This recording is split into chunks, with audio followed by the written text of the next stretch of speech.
Muito bem, amados, abram suas Bíblias, por favor, no segundo livro de Reis, capítulo de número 24.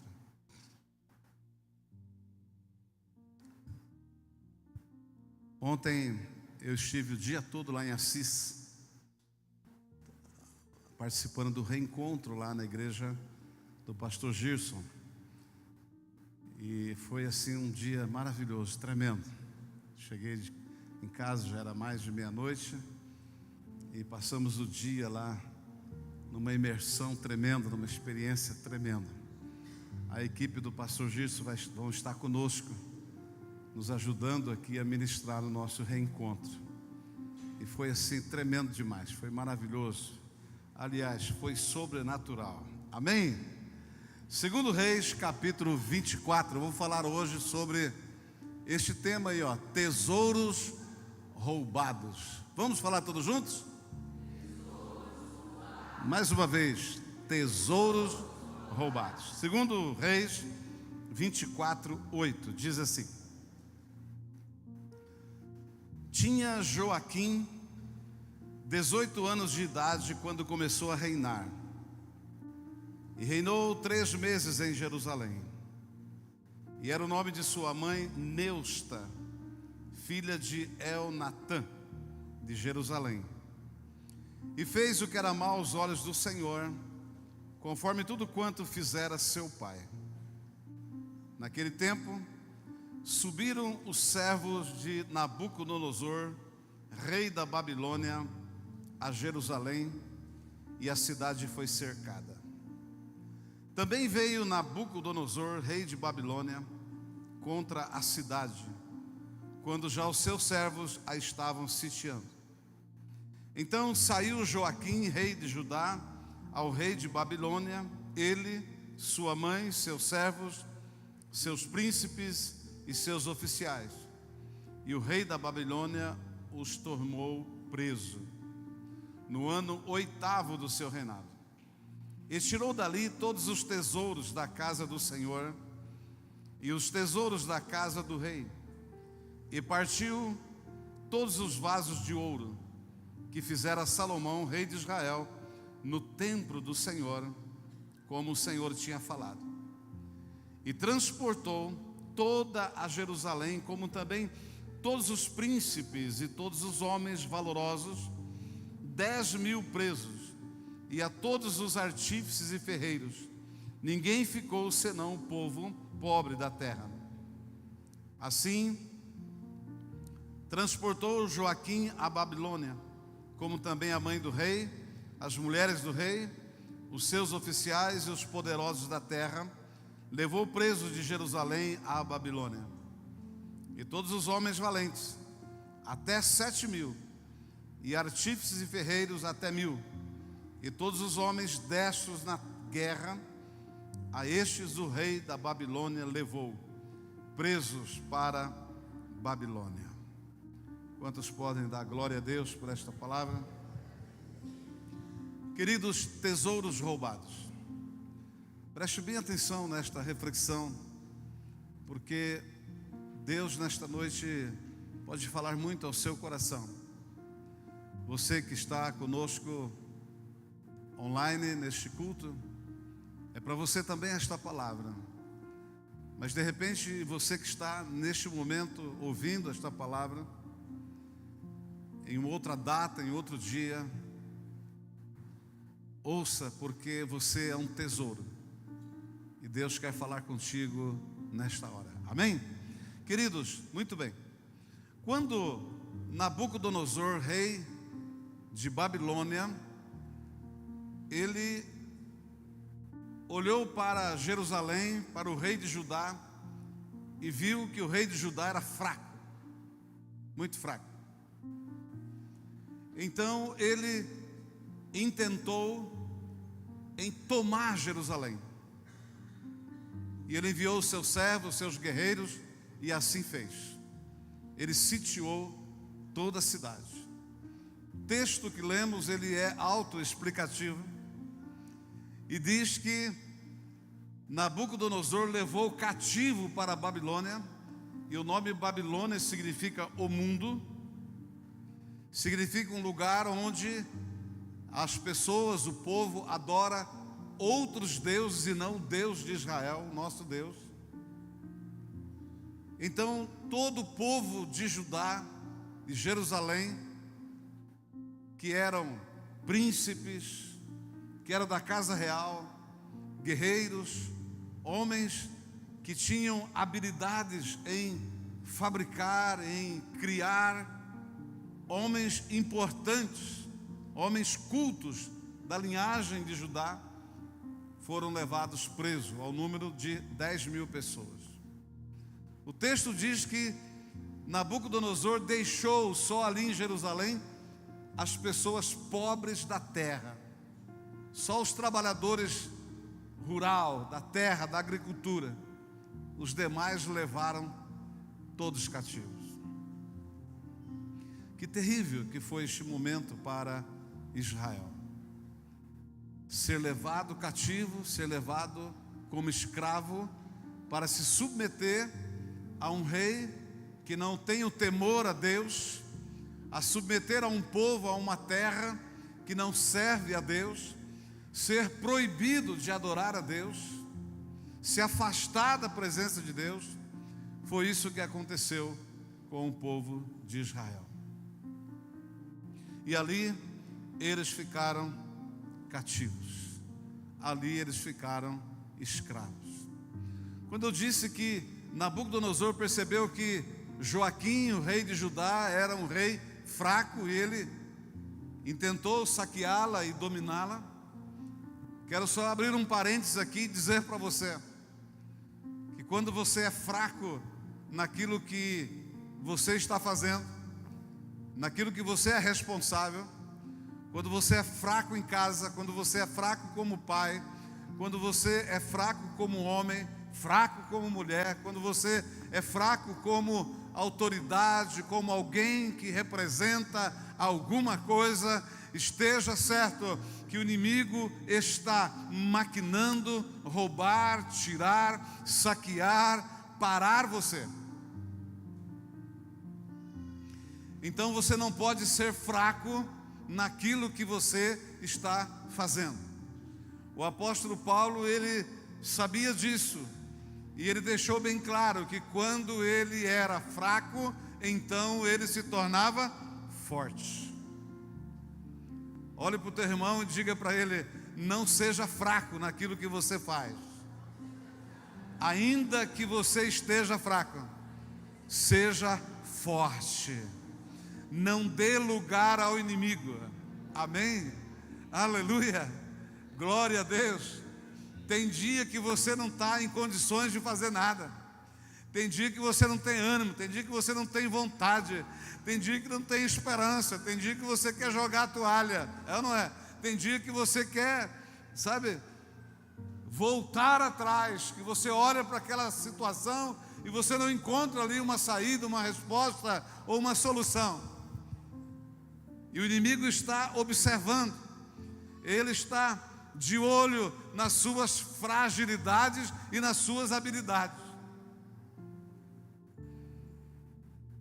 O texto diz que o rei de Judá era fraco porque o que ele estava fazendo não agradava a Deus.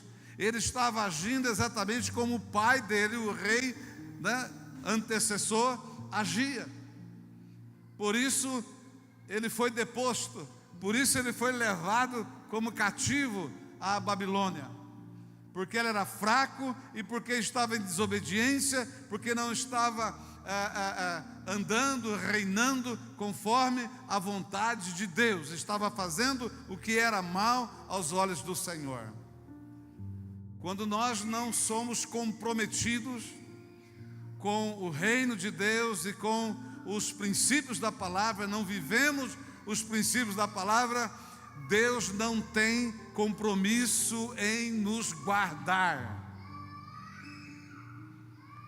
E quando estamos assim, nos fracassamos.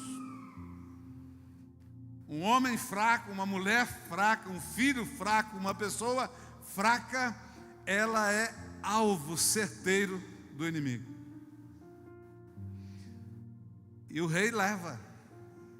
Interessante que em um momento ele vê que o rei era fraco. Mas quando ele chega lá, ele não quer levar cativo o pessoal que trabalhava na roça. Ele leva cativo os da linhagem real. Ele leva cativo os guerreiros. Ele leva cativo aqueles que tinham habilidades de criar coisas. Ele leva cativo pessoas que estavam naquele momento, que galgavam, que desejavam realizar coisas grandes naquele lugar. E ele leva. E no meio desses todos, quem que ele leva? Um rapaz chamado Daniel. Não é? Lembra do Daniel? Lembra, né? E levou mais, né? Mais 3 homens. Mais 3 jovens. Pega agora aí, ó. Pega isso e guarda para a sua vida. O diabo sabe dos projetos que Deus tem na sua vida. Primeiro. Segundo, ele sabe o tesouro que você é diante de Deus. Mas ele quer te levar cativo, para que você não rompa, e por conta de você não romper, as suas gerações também não vão romper. Pegou, não? Porque levando aqueles jovens sábios, inteligentes para a Babilônia, ele ia educá-los na academia da Babilônia, nos costumes da Babilônia.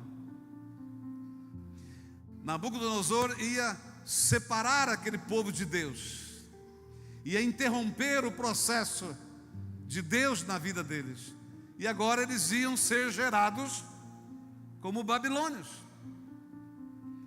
Com isso, Nabucodonosor agora não tinha somente um rei fraco, mas ele tinha uma nação fraca e dominada por ele.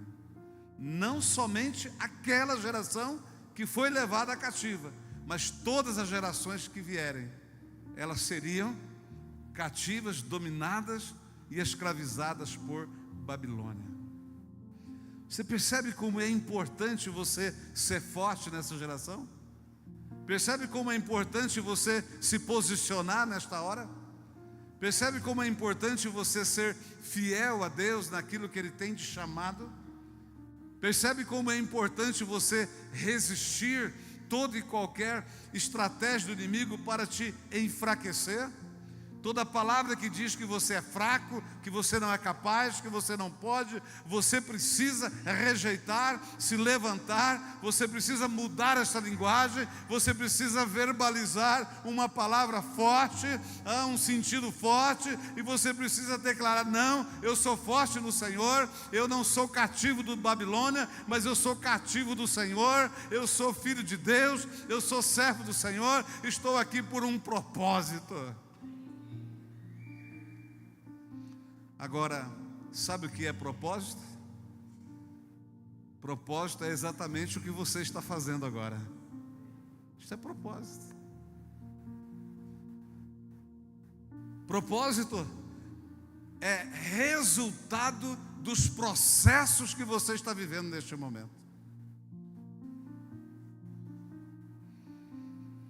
Então, quando Nabucodonosor leva aquele povo cativo, ele estava dando fim a um projeto de Deus naquela nação. Aí você percebe que esses jovens chegam lá, eles não se contaminam, eles não se misturam, eles continuam fiéis a Deus. Sabe por quê? Porque não importa o lugar aonde você está, não deixe o lugar te moldar. Você é quem molda, é você quem tem a forma, é você quem envolve, é você quem determina quem você é naquele lugar. O lugar não determina você, mas você determina o lugar onde você está. E o Sadraque, o Mesaque e o Abidnego, eles continuaram fiéis ao Senhor, porque eles tinham uma convicção do seu chamado.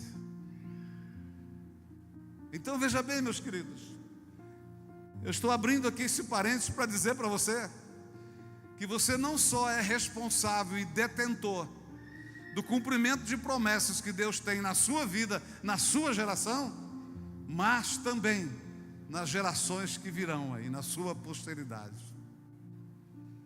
Depende muito do teu posicionamento, depende muito das suas decisões. O que você decidir, o que você definir, assim será o seu destino. Então, Nabucodonosor vem e ele leva aquele povo cativo. Agora eu quero falar uma coisa muito importante que Nabucodonosor também levou. Além das pessoas, o texto diz que ele levou vasos, objetos do rei, preciosos, levou ouro, tesouros, tanto do templo do Senhor quanto da casa do rei. E esses objetos de ouro, eles eram usados para servir ao Senhor no templo. Eram tesouros preciosos. E Nabucodonosor levou tudo para a Babilônia. Meu Deus do céu, ele fez um rapa. Ele fez um rapa. Então vamos lá. Guarda isso no seu coração, que já já você vai entender essas coisas. Primeiro observação que eu quero falar para você é que toda casa de tesouro é alvo de roubadores. Toda casa de tesouro. Porque ninguém rouba bijuteria, não é?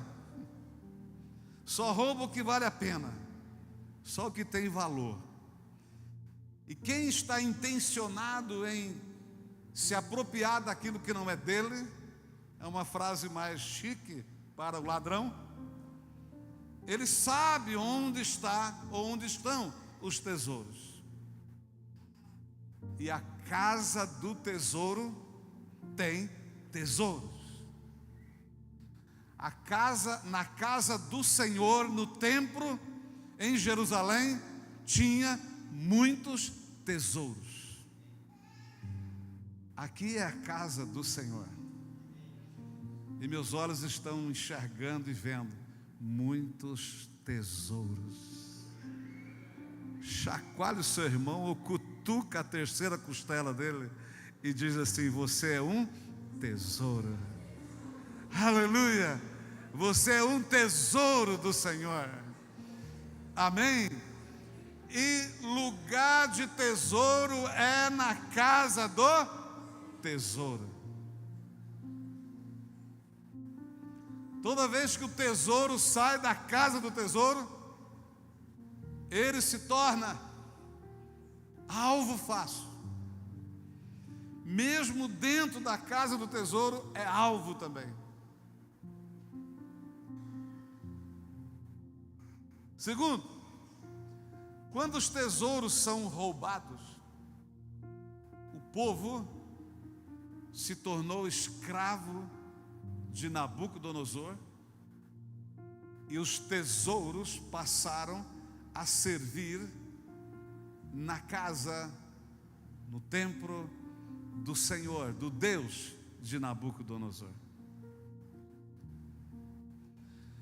O povo de Israel se tornou escravo na Babilônia.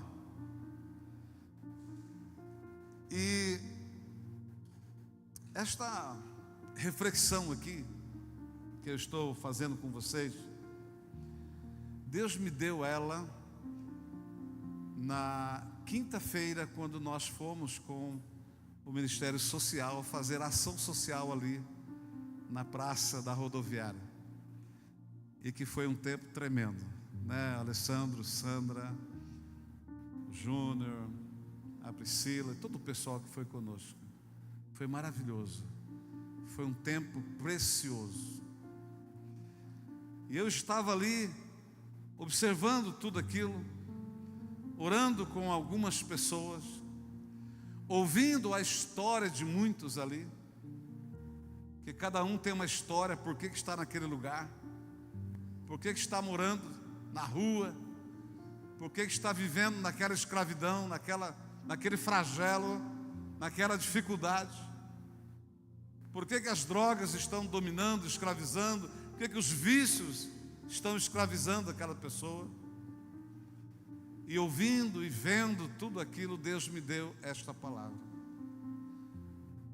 Porque eu falei com uma pessoa lá, e ele já foi ministro de louvor na casa do Senhor. E ele estava ali, há vários anos morando na rua, escravo das drogas, perdeu a família, perdeu tudo. Eu orei com outro rapaz e eu disse para ele que ele era importante para o Senhor e que Deus queria usá-lo. Quando eu disse isso para ele, ele disse: pastor, eu toco violino, eu já toquei violino no culto, na igreja. Então essa mensagem ela foi fervendo dentro de mim. Aí falamos com outro, ele foi obreiro na igreja. De repente uma moça lá começou a cantar um hino, né? Eu olhei para aquelas pessoas e eles eram tesouros que foram roubados da casa do Senhor. Tesouros que foram roubados da casa do Senhor. Vasos, cálices, taças, utensílios de ouro, preciosos, que servia o templo, que servia a casa do Senhor, que era usado para adorar, para sacrificar ao Senhor. Eles foram tirados da casa, do templo. E o rei da Babilônia os levaram para aquele lugar. Colocou sobre eles um jugo de um vício, de uma droga, de um demônio, de uma entidade maligna que está escravizando e dominando aquelas pessoas. Mas eu não tinha uma outra resposta naquele momento, a não ser enxergar e ver que ali naquela praça, que passaram ali mais de 20 pessoas, eu acho, muito mais, né? muito mais, umas 50 pessoas aí. Não tinha como você não enxergar naquelas 50 pessoas vasos preciosos, tesouros que foram roubados. Amém, meus queridos? Você pegou aí, já pegou a mensagem, né? Já dá para parar. Já podemos até ir embora. Mas eu preciso falar para você, meu irmão e minha irmã, que assim como o povo de Jerusalém, de Israel, de Judá, eles foram levados cativos, e agora aquele povo estava sendo aculturado com os costumes, com a tradição, tanto cultural quanto espiritual, de um Deus pagão. O objetivo de Nabucodonosor era enfraquecer ainda mais o reino e afastar aquele povo do Deus de Israel. Assim também aquelas pessoas que estão ali, elas foram tiradas e foram afastadas. E agora, assim como eles foram levados, sábios e nobres foram levados, o objetivo era impedir que eles pudessem realizar o projeto de Deus na vida deles. Eu perguntei para o rapaz que toca violino, eu disse: você não gostaria de ir lá na minha igreja, onde eu congrego, e tocar violino lá na hora do louvor? Ele disse: pastor, é o que eu mais quero, mas eu não consigo.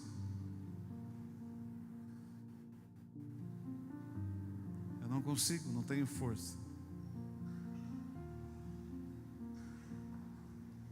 Falei para o outro, um outro lá que perdeu tudo. Perdeu família, estava lá agora sem nada, sem esperança alguma. Eu disse a ele: você não tem vontade de voltar para casa? Ele disse: é o que eu mais quero, mas eu não tenho mais casa. Eu disse: você tem uma casa sim. Naquela hora Deus me deu uma palavra e nós ministramos sobre voltar para casa ali naquela praça. Fizemos uma mensagem ali para aquele povo. Queridos, se você pegou até agora a mensagem que eu quero deixar no seu coração, tá bom demais. Mas por favor, pegue agora e guarde no seu coração o que eu vou lhe dizer. Você é um tesouro e você está na casa do Senhor. Você está no templo servindo. O que o diabo mais quer é tirar você daqui e levá-lo cativo na Babilônia. Porque você é um tesouro de Deus e Ele está de olho nos tesouros. Ele quer parar você, Ele quer barrar você, Ele quer impedir que você alcance a promessa, a bênção, a eternidade, a vida com Deus plena. Ele quer impedir isso. Então vigie e ore,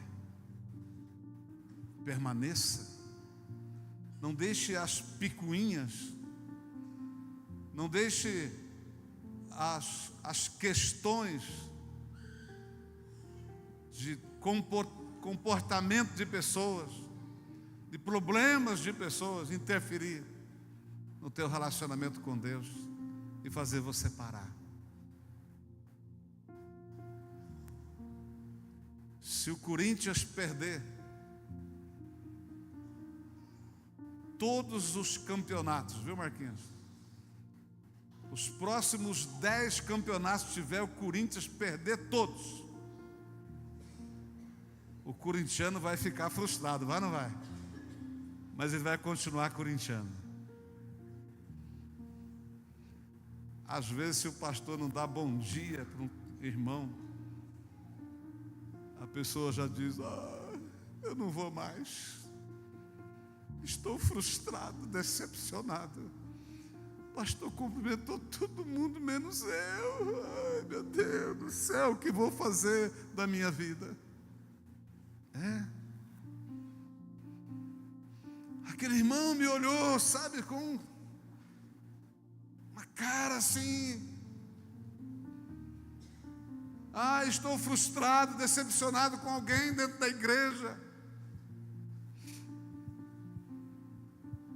Teu patrão te dá a maior bronca na sexta-feira, 17h59.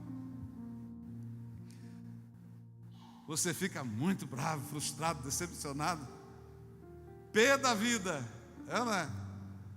Mas na segunda-feira, às 7h59 você está lá. Na minha época tinha que picar o cartão, faz tempo, né? Picar o cartão. Agora é o dedinho, né? Agora é o dedinho.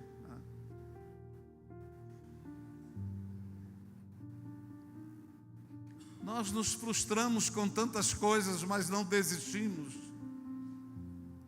porque as necessidades que temos, elas falam mais alto.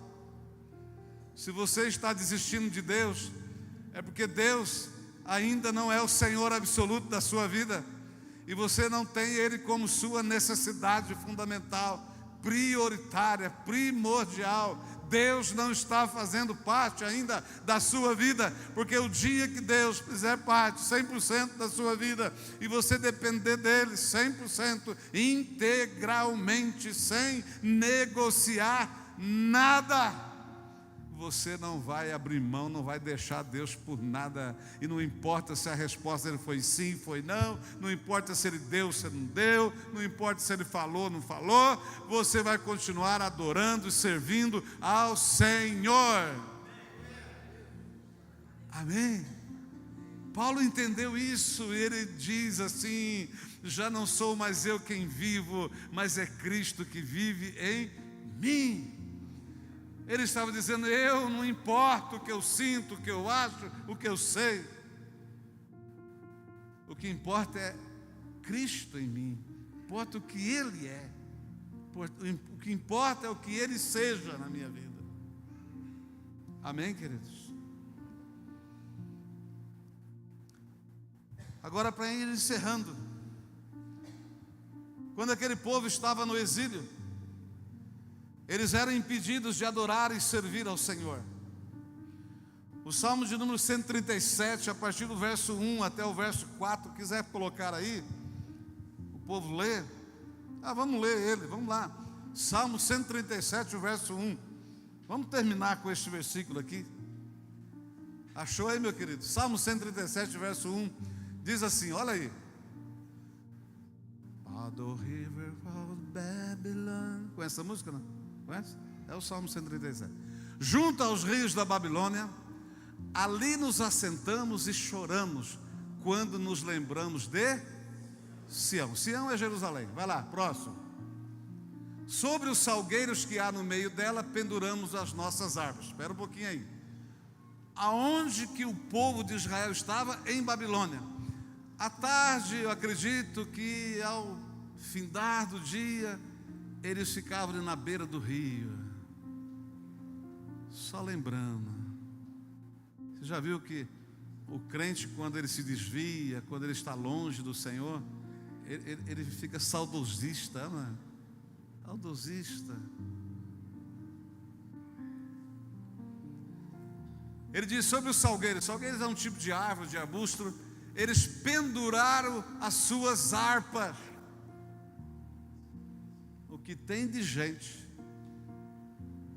usando drogas, nos vícios, no mundo, que pendurou as suas harpas, os seus instrumentos nos salgueiros, e não estão servindo ao Senhor.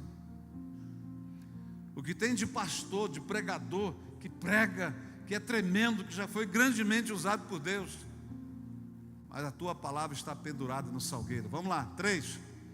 Pois lá aqueles que nos levaram cativos nos pediram uma canção. Olha só, o povo pediu que eles cantassem uma canção, um corinho.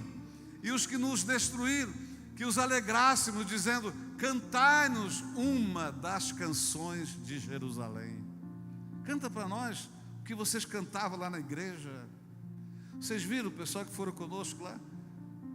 Você puxa lá um canto, todo mundo sabe cantar.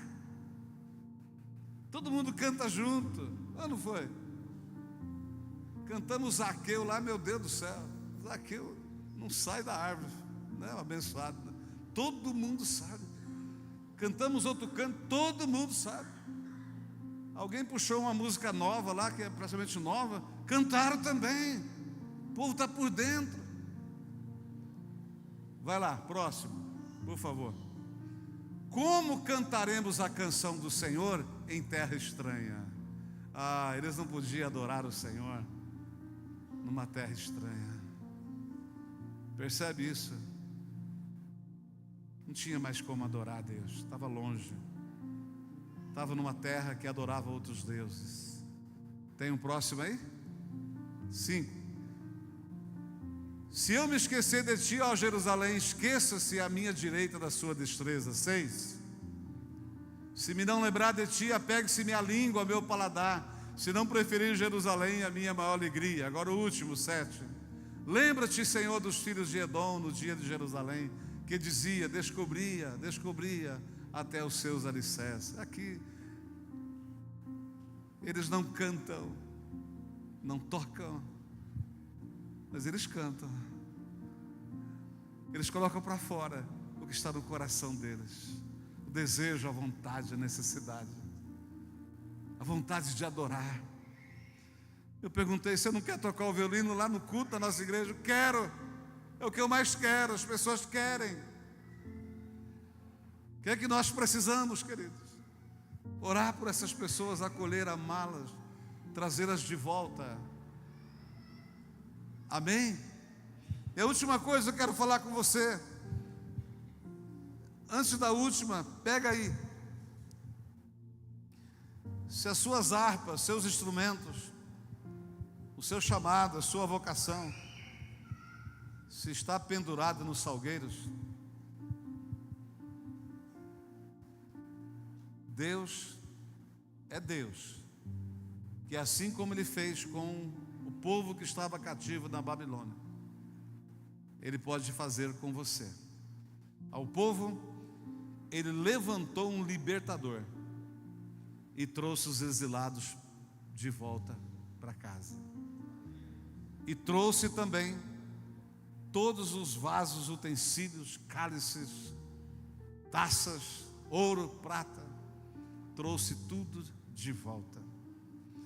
Em Esdras capítulo 6, o verso 3, diz assim: no primeiro ano do rei Ciro, o rei Ciro baixou um decreto com respeito à casa de Deus em Jerusalém. Seja edificada a casa, o lugar em que oferece sacrifícios, e sejam os seus fundamentos bem firmes.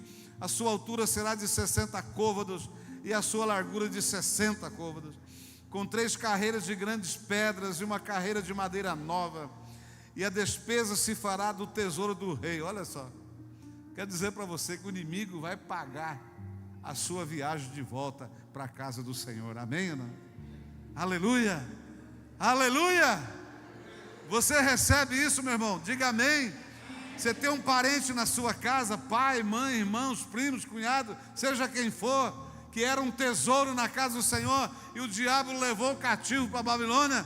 Ele quer voltar, mas não consegue. Nesta noite Deus está dizendo para você, para o seu parente, para a sua família: o inimigo vai ter que soltar, vai arcar com toda a despesa para ele voltar para a casa do Senhor. E você vai ver essa pessoa cultuando a Deus aqui, louvando, tocando, glorificando, dançando no nosso meio, exaltando o nome do Senhor, porque ele já não é mais um tesouro roubado, mas ele voltou, porque Deus levantou um libertador para ele, e ele voltou a ser um tesouro na casa do Senhor. Você recebe, diga amém. Quer fazer barulho, faça, porque a glória de Deus vai invadir a tua casa, as tuas gerações, e vai cessar o roubo na casa do Senhor.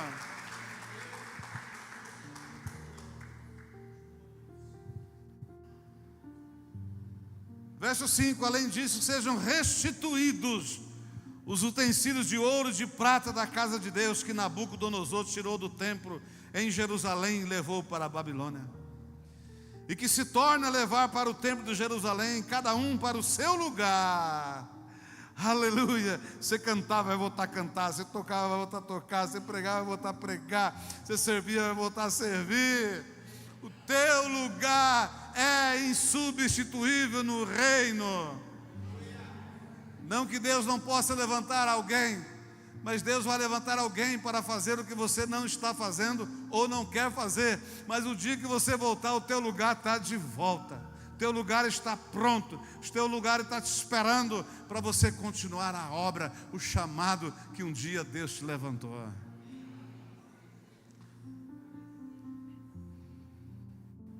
Cadê? Nabucodonosor lhe tirou do templo e levou para a Babilônia. E que se tornem a levar para o templo de Jerusalém, cada um para o seu lugar. E tu o porás na casa de Deus. Eles vão voltar, cada um para dar continuidade no seu chamado. Mas sabe quem vai colocar eles na casa do Senhor? Diga: eu. É eu. É você, meu irmão. É você. Deus está dizendo nesta noite que nós, como igreja, filho mais velho, precisamos nos libertar da síndrome do filho mais velho. Quando os mais novos voltarem, não importa se destruíram tudo, se acabaram com tudo, ainda tem bens para ele herdar. O reino de Deus é inesgotável, os tesouros são inesgotáveis. Amém? Não adianta julgar, não adianta questionar. O filho mais velho questionou o pai: teu filho foi lá, gastou tudo, né, com a prostituição. Como é que ele sabia que o menino gastou com a prostituição? Ele não tinha rede social, o cara não postava nada, meu. Como é que ele sabia? Como é que ele sabia? Você vê que estranho isso, né? Outra coisa estranha é você ouvir pregação de gente que fala assim, que aquele menino mais novo, ele comeu comida de porco. A Bíblia não fala isso, que ele comeu a comida dos porcos. Ele desejou comer a comida dos porcos. E nem isso o dono dos porcos deu para ele. Ele não comeu não, mas desejou. Sabe, meu irmão, quando você perde tudo, quando o tesouro é roubado, você se submete a tudo.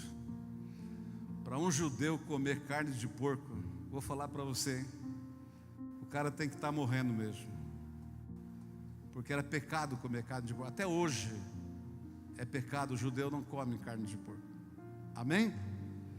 O Espírito Santo, pega aí, é quem convence o homem do pecado, da justiça e do juízo. Só Ele pode trazer de volta. Vamos orar para que o Espírito Santo trabalhe no coração daqueles tesouros que foram roubados, para que ele volte. Olha o que Jesus disse: conhecereis a verdade, e a verdade vos libertará. O filho mais novo diz que ele, caindo em si, ele disse comigo, ele disse consigo mesmo e lembrou: nossa, na casa do meu pai até os empregados comem melhor do que eu.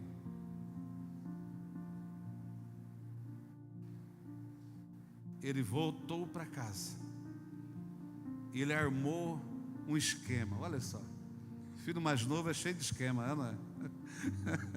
Olha o que ele fez. Ele falou: eu vou chegar lá, eu vou armar para o meu pai, eu vou falar para ele que eu pequei contra os céus e contra ele. O que esse menino fez? Ele se comportou como um crente esperto. Ele conhecia a palavra, ele sabia que ele tinha pecado, mas ele não estava arrependido ainda, não é? Sabe quando que ele se arrepende? Quando o pai abraça ele, beija ele e restitui tudo para ele, que até então ele estava com um problema na alma, estava se acusando e se condenando. O pai disse assim: esse meu filho era um tesouro, ele estava morto, mas ele reviveu. Meu filho é um tesouro, ele estava perdido e foi achado. Aleluia! Então aquele menino, ele se converte, porque diante do perdão não há como não se converter. Talvez nesta noite aqui, ou alguém que esteja online conosco, é um tesouro que foi roubado, é um tesouro que foi levado cativo, mas a palavra de Deus falou contigo nesta noite, e Deus está dizendo para você: volte, volte, você é um tesouro. Deus está enviando hoje um libertador para você. O Ciro não era crente, não era judeu, e não foi ele quem libertou, propriamente dito.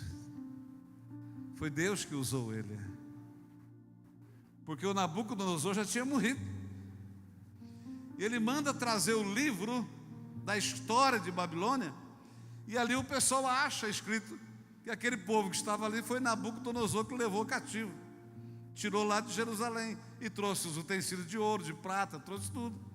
Então Ciro foi tocado por Deus naquela hora e disse: não, vamos libertar esse povo. Primeira coisa, vai lá, reconstrua tudo. Pode voltar todo mundo para a sua casa e volte a servir o Senhor. Lugar de tesouros é na casa do tesouro.